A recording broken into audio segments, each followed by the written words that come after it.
안녕하세요. 저는 두 아이를 키우고 있는 40대 주부입니다.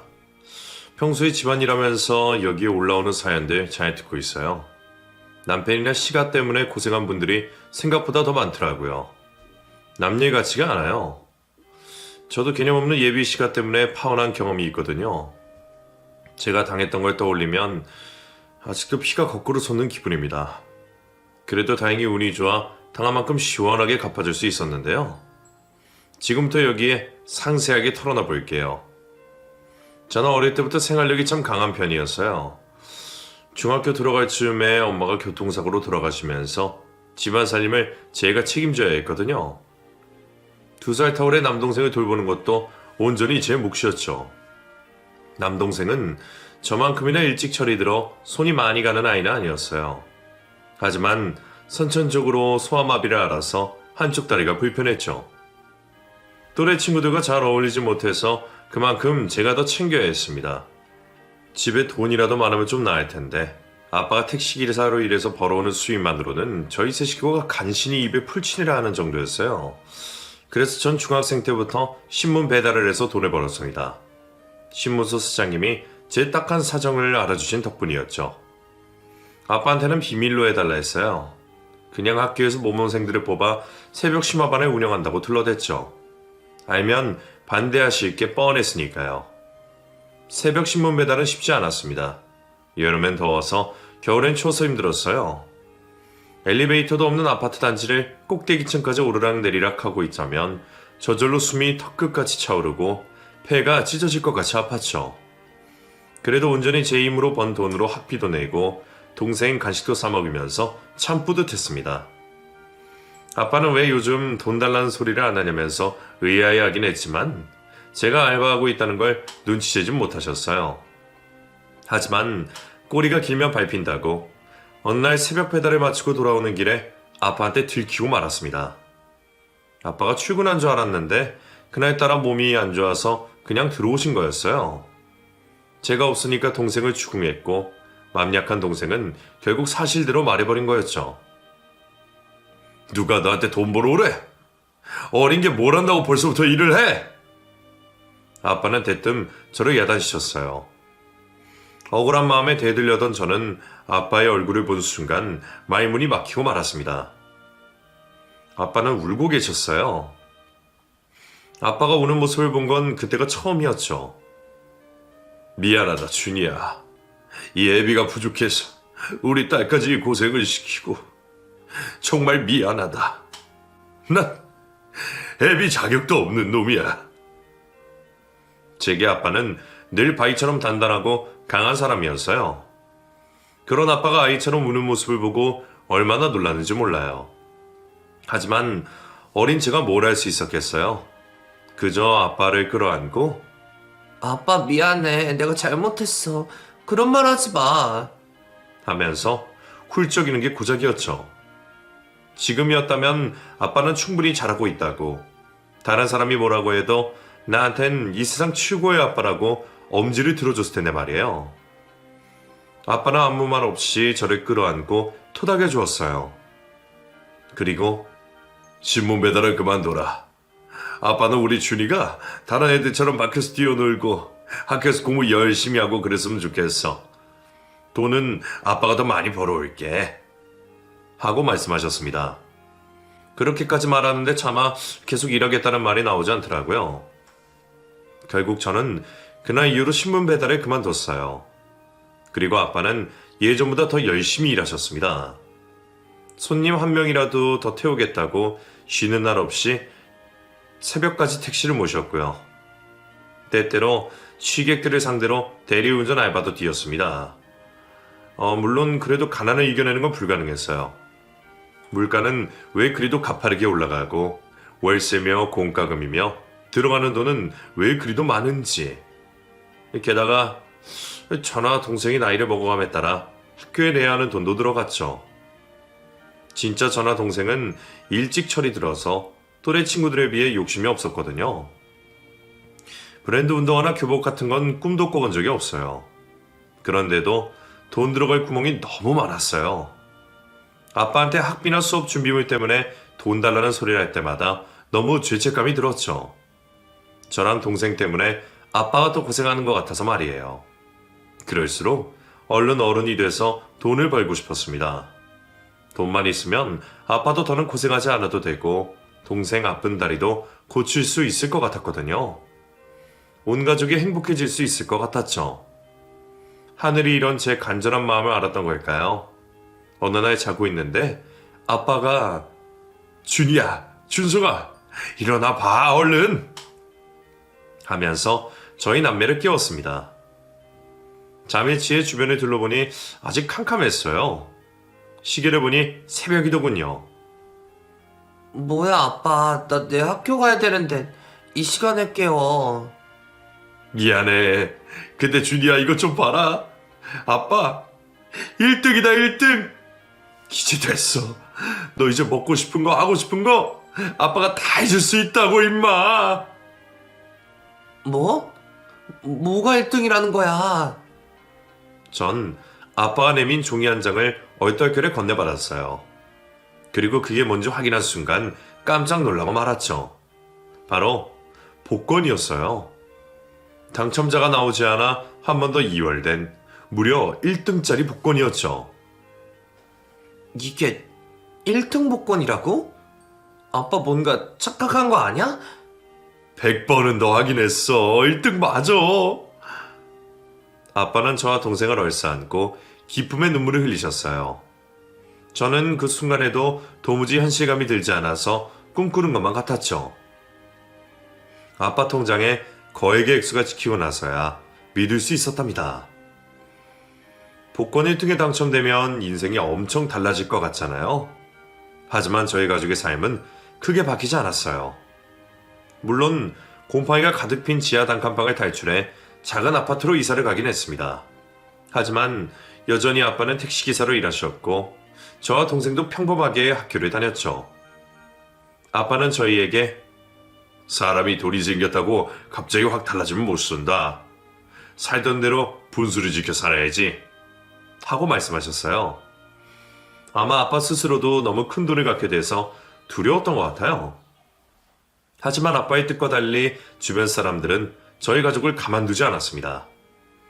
로또 1등이 됐다는 걸 할머니에게 말한 게 큰 실수였죠. 할머니는 고모와 삼촌들에게도 이 사실을 말했고요. 아빠는 가족들의 빚을 전부 갚아주고 1억씩 나눠줘야 했습니다. 그 뒤로도 친척들은 계속해서 아빠에게 손을 벌렸어요. 아빠가 거절하면 복권 당첨되더니 사람이 변했다. 몹쓸 인간이다 하면서 욕을 해댔죠. 그동안 아빠가 도와준 건 생각도 안 하고 말이에요. 결국 아빠는 친척들과 거의 연을 끊다시피 하게 됐습니다. 그 일로 아빠는 큰 충격을 받은 것 같았어요. 고민하다가 재산관리회사의 전 재산에 맡겼죠. 그리고 그 회사 담당자의 조언대로 목 좋은 곳에 상가 건물을 한 채 사고 남은 돈은 주식에 투자했습니다. 아빠 스스로 경제 뉴스를 챙겨보고 재테크 책을 읽으면서 재산관리 공부도 시작하셨어요. 돈을 지키기 위해선 그만큼 공부를 해야 한다는 걸 깨달으신 거였죠. 덕분에 아빠 통장에 있던 돈은 차곡차곡 늘어갔습니다. 구체적인 액수를 알려준 적은 없지만 앞으로 저와 동생이 뭘 하든 뒷받침해 줄 수 있다면서 걱정하지 말라고 하셨죠. 이 아빠는 돈이 없어서 고등학교도 제대로 못 나온 거 알지? 너희들은 그렇게 안 키우고 싶어서 정말 열심히 일했는데 이제야 그 빛을 보는 것 같다. 준이도 준석이도 대학이든 유학이든 아빠한테 말만 해. 박사학위 딸 때까지 지원해 줄 수 있으니까. 아빠는 그렇게 말씀하셨지만 사실 저는 영 공부의 소질도 흥미도 없었어요. 시험만 봤다 하면 1등을 하는 동생과는 딴판이었죠. 결국 전 고등학교만 졸업하고 대학 진학을 포기했고요. 바로 작은 회사의 경리로 취직했습니다. 어릴 때부터 돈의 중요함을 알았기 때문일까요? 빨리 어른이 돼 제 스스로 돈을 벌고 싶었던 것 같아요. 처음엔 반대하던 아빠도 이내 제 뜻을 지지해 주셨습니다. 처음 해본 직장 생활은 녹록지 않았어요. 성실하고 꼼꼼한 성격 때문에 상사분들은 저를 많이 예뻐하셨는데요. 문제는 동료들이었습니다. 제가 솔선수범해서 잡일을 하고 야근하는 게 안 입고 왔던 모양이에요. 처음엔 저 모르게 뒤에서 수근대며 욕하더니만 급기야 나중엔 아예 대놓고 저를 배척하기 시작했습니다. 함께 밥 먹으러 나가지도 않고요. 일적인 대화 외엔 말도 걸어주지 않았죠. 처음엔 너무 서러웠어요. 회사를 그만둘까 고민도 했습니다. 하지만 그런 사람들 때문에 퇴사하면 왠지 지는 것 같더라고요. 전 보란듯이 일부러 아무렇지 않은 척 했어요.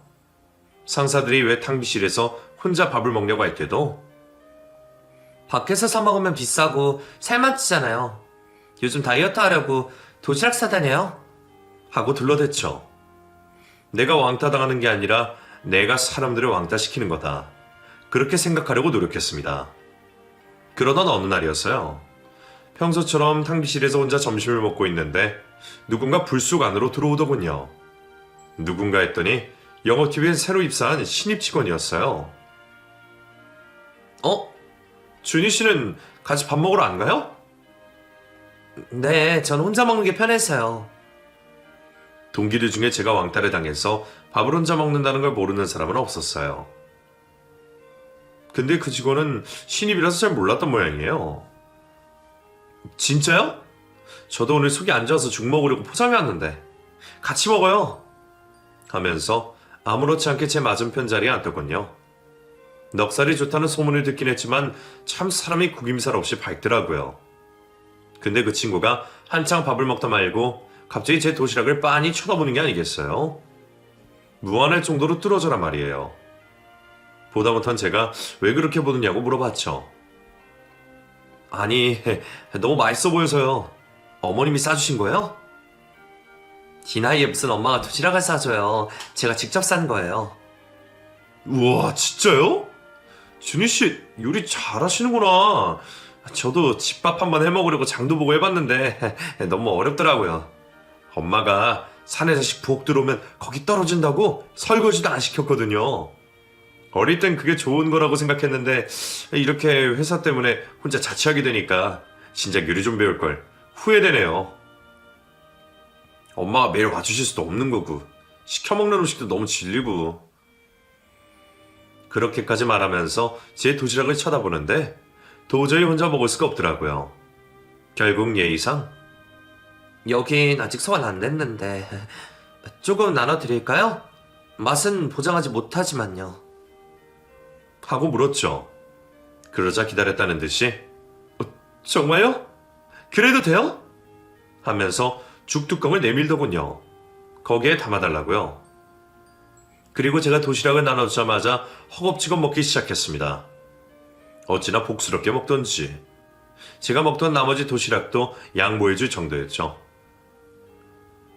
진짜 맛있어요. 준희 씨, 음식 솜씨가 대단한데요? 식당 차려도 되겠어요. 그 정도는 아니에요. 그냥 어릴 때부터 하다 보니까 요리가 손에 익은 정도지. 그동안 제 음식을 먹어준 건 끼케야 아빠와 동생 정도였는데 다 큰 성인 남자가 제 음식을 맛있게 먹어주니까 이 기분이 참 묘하더라고요. 쉬는 건 아니었어요. 뭔가 어색하고 떨리고 긴장된다고 해야 할까요? 저 내일 또 먹으러 와도 돼요? 그래서 해맑게 그렇게 묻는 신입 직원에게 저도 모르게 고개를 끄덕이고 말았죠. 결국 전 다음날 두 사람의 몫의 도시락을 만들어 갔습니다. 아예 제 것까지 만들어 오신 거예요? 이러면 제가 너무 미안한데. 전날 먹고 남은 저녁 반찬 좀 더 담은 거예요. 부담 갖지 마세요. 그럼 잘 먹을게요. 그날 처음으로 그 직원과 이런저런 얘기를 나누면서 밥을 먹었어요. 회사 상사요, 거래처 일 등 별거 아닌 얘기를 나누는데도 참 즐겁더군요. 그런데 식사가 끝난 뒤 그 직원이 생각지도 못한 말을 했습니다. 오늘 몇 시에 퇴근하세요? 제가 맛있는 저녁 살게요. 괜찮아요.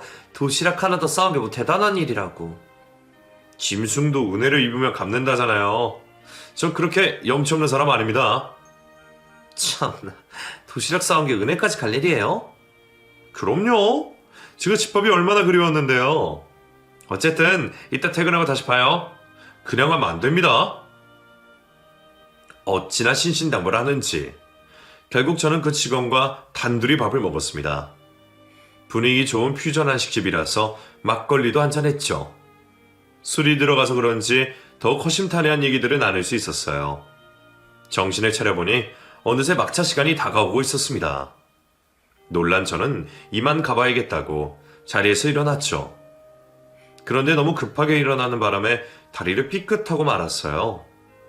그대로 넘어지는 건가 싶어 눈을 질끈 감았는데 재빠르게 다가온 직원이 제 팔을 붙잡아줬습니다.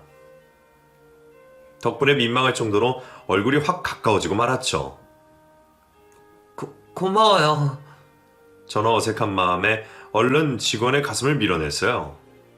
하지만 그 직원은 뒤로 물러서기는커녕 오히려 제 손을 덥석 잡는 게 아니겠어요. 그리고는 제가 생각지도 못한 말을 했습니다.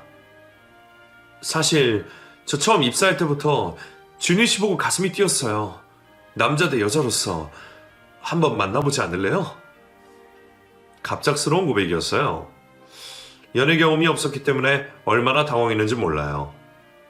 하지만 저보다 2살이나 어린 남자가 그렇게 적극적으로 대시하니 싫지만은 않더군요. 오히려 기분이 좋았습니다. 전 저도 모르게 고개를 끄덕였고요. 저를 바래다 주겠다고 나선 남자와 처음으로 입을 맞췄습니다. 그 뒤로 남자친구는 저는 회사의 비밀로 하고 불같은 연애를 했어요. 남자친구는 모든 게 저랑 정반대였습니다. 내성적이고 완벽주의자인 저와 다르게 외향적이고 호방한 면이 있었죠. 연애 경험도 풍부해서 남녀 문제에 있어선 초짜나 다름없던 저를 마치 연상처럼 리드해주기도 했어요. 남자친구를 향한 제 사랑은 점점 더 깊어졌습니다. 그런데 이상하게 그럴수록 불안감도 커지더라고요. 남자친구가 훤칠한 외모와 싹싹한 성격 덕분에 사내에서도 알아주는 인기인이었기 때문일까요? 어쩌다 남자친구가 다른 여직원과 농담이라도 주고받은 날이면 질투도 나고 불안해서 일을 제대로 할 수가 없을 정도였어요. 이 문제로 남자친구와 싸우기도 참 많이 싸웠죠. 그냥 인사만 주고받은 건데 왜 그러는 거야? 그냥 인사만 주고받긴. 송대리한테 오늘따라 왜 이렇게 예쁘냐고 했잖아. 굳이 그런 말을 해야 돼? 사회생활 몰라? 상사한테 그 정도 아부는 할 수 있는 거잖아. 여자친구 있는 사람이 그런 말을 왜 해? 아휴, 그냥 말해봐야자. 우리 사귀는 거 공개하자. 언제까지 숨길 순 없잖아. 또 그 소리야? 괜히 사람들 입도마에 올라서 좋을 게 뭐가 있다고. 남자이 나보다 자기한테 더 안 좋을 거라니까? 저는 몇 번이나 남자친구한테 사내연애를 공개하자고 했어요. 하지만 그때마다 남자친구는 저를 말렸습니다. 말로는 저를 위해서라고는 하지만 나중에 저와 헤어졌을 때 괜한 구설을 만들고 싶지 않아서 그러는 게 아닐까 하는 의심을 지우기가 힘들었어요. 그러던 어느 날이었어요. 저희 팀에 전부터 제 남자친구를 좋아하던 직속 선배가 있었는데요. 동료들과 탕실에서 한참 수군대길래 들어보니 제 남자친구 얘기를 하고 있더군요. 주호씨 여자친구 있다고 하던데? 고백해도 소용없을걸? 아, 골키퍼 있다고 골 안 들어가? 두고 봐.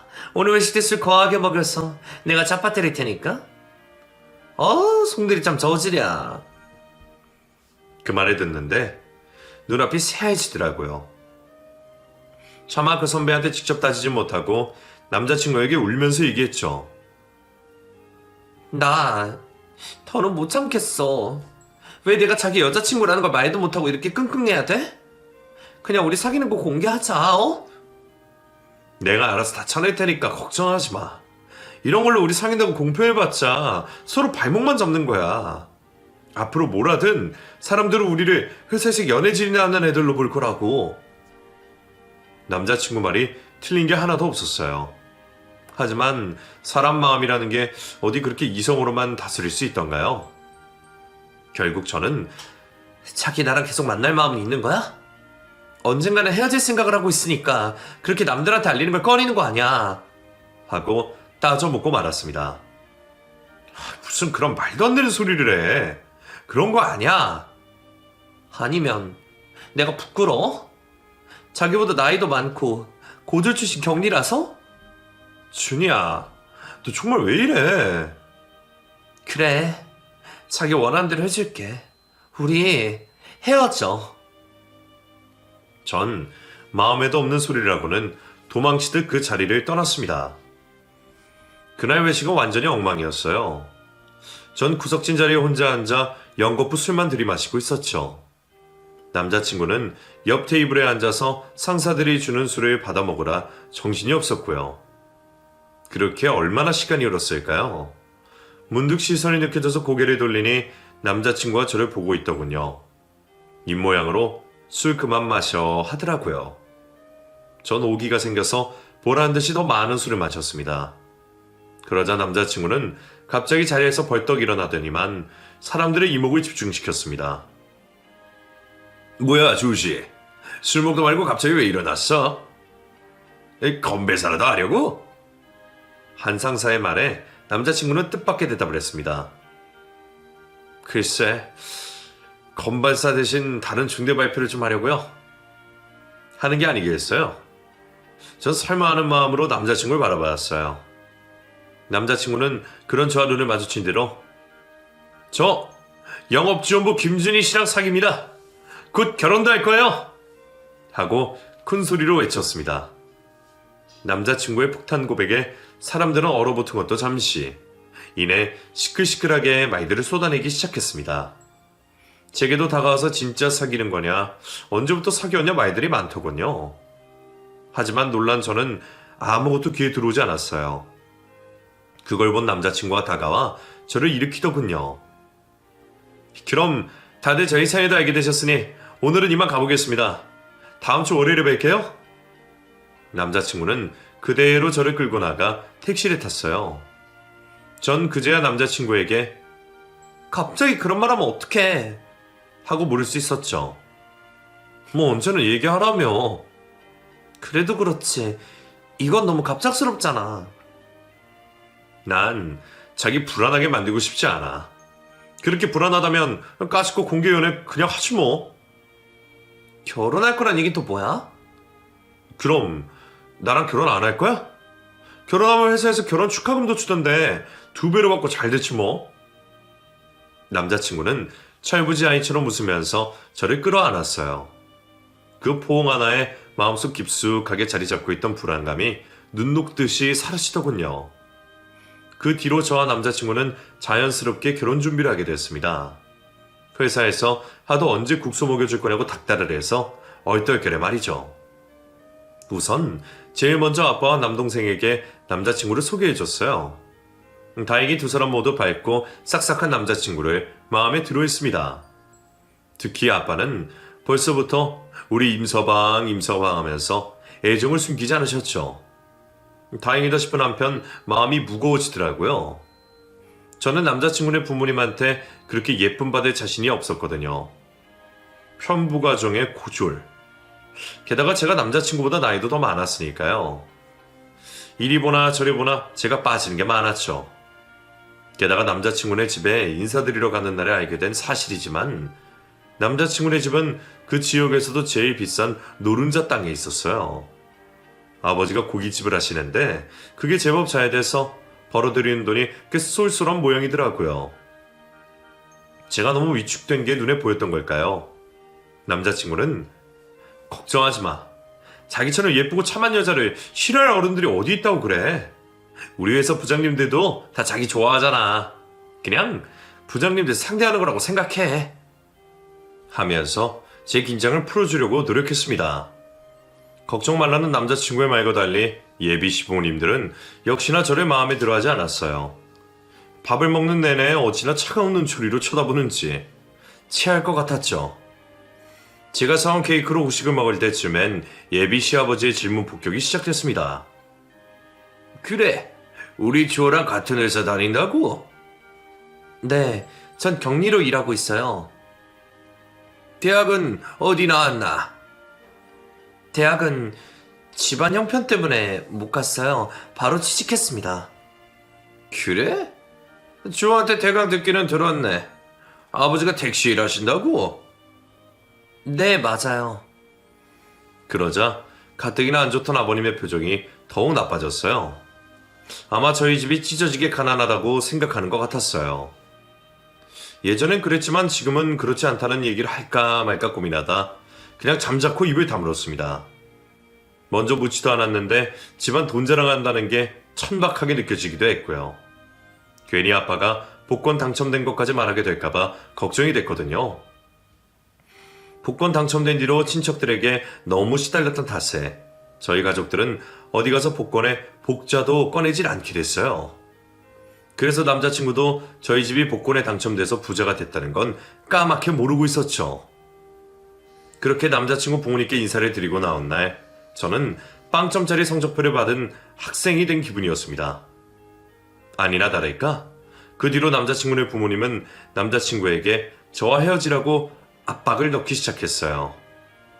다행히 남자친구는 부모님의 반대에도 굴하지 않았어요. 오히려 로미오와 줄리엣 같다면서 더욱 저에 대한 사랑이 불타는 것 같다고 했죠. 걱정하지 마 자기야. 나 우리 집 4대 독자야. 지금까지 부모님이 내 말 안 들어준 적 한 번도 없어. 이번에도 다시 투쟁 좀 길게 하면 바로 오케이 하실 거야. 장난감 사달라고 조르는 애도 아니고 그런 수법이 설마 통할까 싶었어요. 불안해진 저는 일생일대의 결심을 했습니다. 바로 드라마에서 나오는 여우 같은 며느리가 되어보기로 한 거죠. 저는 주말마다 예비 시가에 과일이며 직접 한 반찬을 바리바리 싸들고 방문했어요. 그리고 손수 예비 시부모님의 밥상을 차려드리고 설거지며 청소도 자처해서 했죠. 그렇게 한 달쯤 지났을까요? 마침내 저를 보는 예비 시부모님의 눈이 조금쯤은 부드러워지더군요. 어릴 때 어머니가 돌아가셨다고 해서 걱정했는데 그래도 애가 살림은 좀 할 줄 아네요, 여보. 남자친구 어머니의 말에 아버님도 무뚝뚝하게 고개를 끄덕이시던 날 정말 얼마나 기뻤는지 몰라요. 그렇게 3개월쯤 지났을 때 그토록 바라던 결혼 허락도 받을 수 있었죠.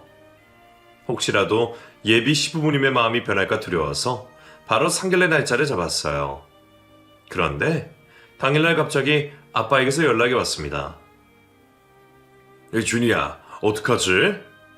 아빠 오늘 좀 늦을 수도 있을 것 같은데. 갑자기 그게 무슨 소리야. 오늘이 얼마나 중요한 날인데. 미안해. 근데 너도 정식이 알지? 그 사고로 반신마비된. 오늘 재활 치료 때문에 차가 필요한데 늘 와주던 기사가 갑자기 일이 생겨서 못 오게 됐대. 그걸 어떻게 거절하겠니? 아빠는 복권에 당첨된 뒤로 장애인 단체에서 봉사활동을 꾸준히 하셨어요. 가진 게 많을수록 나눠야 한다고 말이죠. 그런데 그 단체에서 만난 분이 갑자기 차가 필요해져서 아빠에게 도움을 요청한 거였죠. 상황이 상황인 만큼 저도 남자친구와 그 부모님에게 아빠가 좀 늦을 수도 있을 것 같다고 양해를 구했습니다. 남자친구네 아버지가 좀 불쾌하는 눈치였지만 그래도 크게 뭐라고 하진 않으셨어요. 전 한껏 긴장한 채로 동생과 함께 상길례장으로 향했습니다. 아빠는 일을 끝내고 바로 식당으로 오기로 한 상태였죠. 먼저 도착한 남자친구와 부모님이 저를 반갑게 맞이해 주셨어요. 준이 왔니? 옆에는 동생? 안녕하세요. 김준석이라고 합니다. 잘 부탁드립니다. 듣던 대로 착하게 생겼네. 얼른 앉아요. 사전에 남자친구가 부모님께 동생의 불편한 다리에 대해선 미리 언지를 했어요. 결혼이라는 게 집안과 집안의 만남인 만큼 그런 부분은 더 확실하게 해야 한다고 생각했기 때문이죠. 다행히 남자친구 어머니는 동생의 불편한 다리를 보고도 크게 내색하지 않았어요. 오히려 상냥하게 웃는 낯으로 동생과 저를 테이블로 이끌었죠. 그런데 문제는 남자친구의 아버지였습니다. 긴장한 동생이 평소보다 더 다리를 절뚝였던가 봐요. 예비 씨 아버지는 그 모습을 보더니만 싸늘한 목소리로 생각했던 것보다 다리 상태가 더 심한 것 같네 하고 말했습니다. 그 말에 저는 물론 동생까지 그대로 얼어붙고 말았죠. 아니, 이는 갑자기 무슨 그런 말을 해요. 옆에 있던 남자친구 어머니가 말렸지만 소용없었어요. 아버님은 보란듯이 더 큰 목소리로 말을 쏟아내기 시작했습니다. 아니 그렇잖아. 분명 주한테 듣기로는 티가 하나도 안 난더니만 티가 안 나긴 딱 봐도 절름발이 장애인인 걸 알겠는데. 아버님의 마지막 말이 제 가슴에 화살처럼 날아와 박혔습니다. 저도 더는 참을 수가 없었죠. 지금 뭐라고 하셨어요? 장애인이요? 제 반문에 남자친구네 아버지는 부끄러워하기는커녕 오히려 기세 등등하게 눈을 치켜떴어요. 아니 어디서 어른한테 눈을 똑바로 뜨고 따져 물어? 그럼 장애인의 장애인이라고 하지 뭐라고 하냐? 어?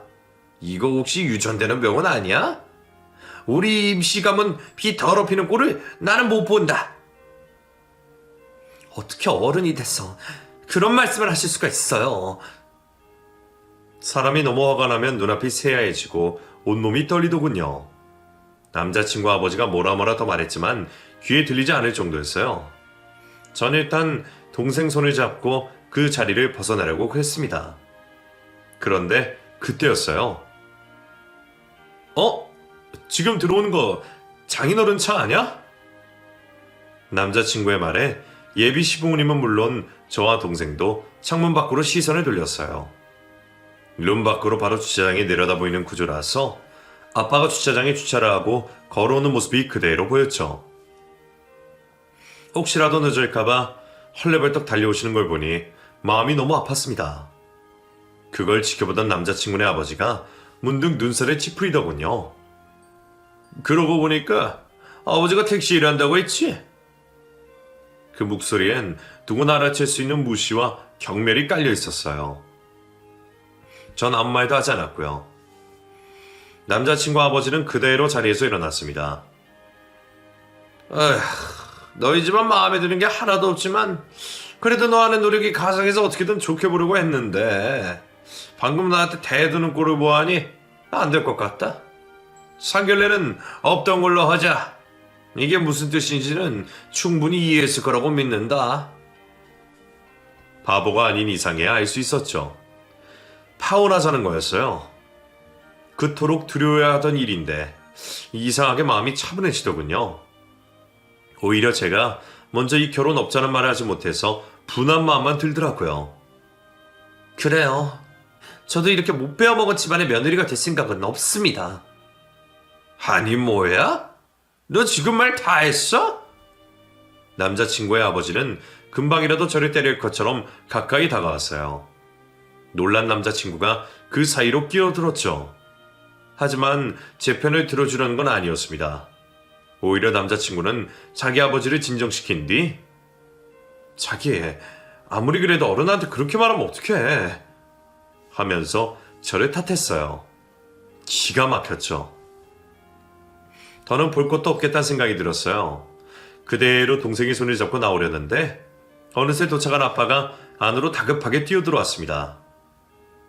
죄송합니다. 제가 좀 늦었죠? 아무것도 모르는 아빠는 그저 본인이 늦었다는 생각에 어쩔 줄을 몰라 하더라고요. 묻지도 않은 변명을 마구 쏟아내시더군요. 단골 승객분이 계신데 오늘 아주 중요한 일이 있다고 꼭 택시를 타야 한다고 해서 몸이 불편한 분이라 거절하기가 힘들더라고요. 죄송합니다. 저희 아빠가 거듭 사과해도 남자친구 아버지는 아무 말도 하지 않았어요. 보다 못한 제가 남자친구 아버지에게 한마디 하려고 했죠. 그런데 남자친구 아버지 표정이 좀 이상했습니다. 마치 귀신이라도 본 것처럼 저희 아버지를 보더군요. 김 사장님 아니십니까? 뒤늦게 남자친구 아버지의 얼굴을 확인한 아빠도 두 눈을 크게 떴습니다. 아니, 임 사장! 우리 예비사이한테 아버지가 고깃집 한다는 얘긴 들었는데 그게 자네였나? 그러게요. 한국당 참 좋습니다. 설마 여기서 뵙게 될 줄이야. 알고 보니 남자친구 아버지가 하는 고깃집은 저희 아빠가 갖고 있는 상가 건물에 새 들어있는 가게였어요. 요즘 장사가 안 된다고 하도 사정사정을 해서 몇 달째 월세 밀리는 것도 봐주고 있던 가게였던지라 저도 잘 알고 있었죠. 그런데 그게 설마 예비시가에서 운영하는 가게일 줄은 꿈에도 몰랐어요. 근데 세아한테 듣기로는 택시 운전을 하신다고 들었는데. 맞네. 원래 본업은 택시기사야. 근데 어떻게 하다 보니까 운 좋게 상가 건물도 한 채 갖게 됐지. 전 그것도 모르고. 대놓고 저희 집을 깔봤던 시아버지는 어색한 웃음만 짓더군요. 그리고는 언제 상견례를 없자는 말을 했냐는 듯이 저희 아빠를 인솔 해서 자리에 앉으려고 했습니다. 더 서 있지 말고 앉으시죠, 김 사장님. 애들이 서로 좋다는데 저희가 뭐 더 할 얘기가 있을까 싶습니다만 이것도 인연인데 같이 술이나 하고 맛있는 거나 드시죠. 싹 바뀐 태도가 정말 기가 막히더군요. 지금껏 잠자코 있던 남자친구도 상황 파악을 한 건지 제게 다가와 뭐야, 자기네 집 그렇게 부자였어? 근데 왜 진짜 말 안 했어? 하고 속삭였습니다. 그 속물적인 표정을 보고 있자니 그동안 쓰고 있던 콩깍지가 확 벗겨지더군요. 그동안 제가 예비 시부모님에게 대놓고 무시를 당할 때도, 심지어 오늘 제 동생이 차마 입에 담지도 못할 모욕적인 말을 들었을 때도 남자친구는 그저 뒷짐만 지고 있었죠. 어떻게 이런 남자를 믿고 평생을 살 수 있겠어요? 저는 아무것도 모른 채 예비 시부모님을 따라가려는 아빠를 붙잡았습니다. 아빠, 들어갈 거 없어. 나 이 결혼 안 할 거니까 그냥 집에 가자. 뭐? 갑자기 그게 무슨 소리야? 이 사람들이 그동안 가난한 편부 가정에서 자란 고졸 출신 여자애라고 나를 얼마나 무시했는지 알아? 그래도 그동안 바보같이 참고 버텼는데 오늘은 준석이 다리가 치고 병신이네 뭐네 유전되는 건 아니냐 하면서 대놓고 막말을 하더라. 다른 건 몰라도 가족 욕하는 건 참지 말라고 아빠가 가르쳤잖아. 나 아빠한테 배운 대로 하는 거니까 아무 말을 더 하지 마. 제 말을 들은 아빠의 표정이 그대로 무섭게 굳어졌어요. 한참 침묵하던 아빠는 제 남자친구를 부르더군요. 임서방, 지금 내 딸이 하는 말이 다 사실인가? 네? 아니, 그게 그러니까... 남자친구는 아무 말도 하지 못하고 죄인처럼 바닥만 쳐다봤어요. 그게 대답이 됐다고 생각했는지 아빠가 제 팔을 잡았습니다. 가자. 더 볼 것도 없겠다. 저는 동생과 아빠를 따라 그렇게 상견례장 밖으로 나왔습니다. 등 뒤에서 예비 시부모님이 저기, 잠시만요. 하면서 붙잡았지만 그냥 무시했죠. 상견례장을 나오자마자 남자친구에게서 미친 듯이 연락이 오기 시작했어요. 바로 차단하고 없는 사람 취급했습니다. 회사도 사직서를 내고 나가지 않았죠. 남자친구 얼굴을 보면서 같이 일할 자신이 없었거든요. 그러자 나중엔 남자친구 부모님까지 연락이 와서 그날 큰 실수를 했다고 제발 한 번만 만나달라고 사정하더군요. 상대해봤자 저만 힘들 것 같아서 그냥 싹 다 차단했습니다. 그리고 아빠와 상의 끝에 예비 씨가 사던 고깃집을 내보내기로 했어요. 서로 껄끄러지기도 했고요. 내 동생을 모욕한 집안을 우리 건물에서 장사하게 두고 싶지 않았거든요. 월세를 거의 반년 가까이 내지 않고 있었기 때문에 쫓아낼 명분은 충분했죠. 상황이 그렇게 되자 남자친구네 집안도 더는 상황을 되돌릴 수 없다는 걸 깨달았나 봐요. 바로 태도가 싹 달라지더군요. 이 건물에서 나가면 뭐 우리 가게가 망할 줄 알아? 더욱 좋은 곳을 알아보던 차였는데 차라리 잘 됐어. 이딴 구시 건물에서 누구를 장사하고 싶은 줄 아냐고? 남자친구네 아버지는 나가는 날까지 바락바락 악을 쓰며 행패를 부렸어요. 심지어 주방 타일을 모조리 깨부수고 바닥 곳곳엔 장사할 때 쓰던 폐기물을 그대로 버리고 나갔죠. 아빠는 그냥 좋은 게 좋은 거라고 넘어가자 했지만 전 그럴 수 없었어요. 업자 불러서 망가진 부분 싹 고치고 마무리 청소까지 했고요. 그 비용 그대로 보증금에서 빼고 줬습니다. 그러자 남자친구네 아버지는 자기가 한 짓은 생각도 못하고 뭐야? 왜 돈을 이것만 줘? 어디서 두 눈 똑바로 뜨고 사기를 치려고 해? 경찰서 가서 콩밥 좀 먹어야 정신을 차리겠어? 하며 화를 내더군요. 전 말없이 수리 청구서를 내밀었습니다. 보시고 제가 한 푼이라도 잘못 계산한 게 있다면 얘기해 주세요. 그럼 그쪽 말처럼 경찰서 가서 따져보자고요. 뭐? 그쪽? 나이도 새파랗게 어린 게 어디서? 아이, 됐다. 똥이 무서워서 피해? 더러워서 피하지. 두고 봐. 내가 요 앞쪽에 새로 지은 상가로 입주하거든. 여기서보다 훨씬 더 잘 될 거야. 남자친구네 아버지는 그렇게 큰 소리를 치면서 떠났습니다. 하지만 뿌린 대로 거둔다고 해야 할까요? 남자친구네 고깃집은 이전 후에 폭삭 망하고 말았습니다. 경기가 원체 힘들기도 했고요. 저희 상가 빈자리에 들어온 가게도 고깃집이었는데 거기가 가격도 싸고 맛도 좋아서 대부분의 동네 손님들을 싹 다 가져가 버렸거든요. 의도한 건 아니었지만 쌤통이었죠. 결국 1년도 안 돼서 남자친구네 고깃집은 문을 닫았어요. 예비 시간은 정신을 못 차리고 빚까지 끌어모아 같은 자리에 치킨집을 열었다가 그것도 싹 망하고 말았죠. 전 회사 동료한테 듣자니 남자친구는 지금도 가게 처분하면서 생긴 빚을 갚느라고 결혼도 못한 채 죽어라 일만 하고 있답니다.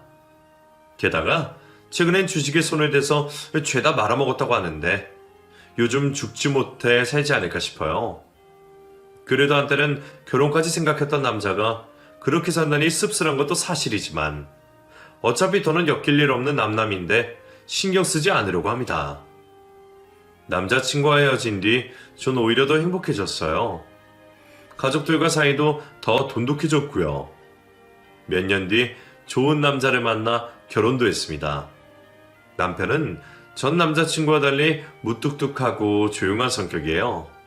하지만 주말마다 먼저 친정에 가자고 해서 아빠와 바둑도 두고 남동생 데리고 낚시도 가는 좋은 사위이자 매형이랍니다.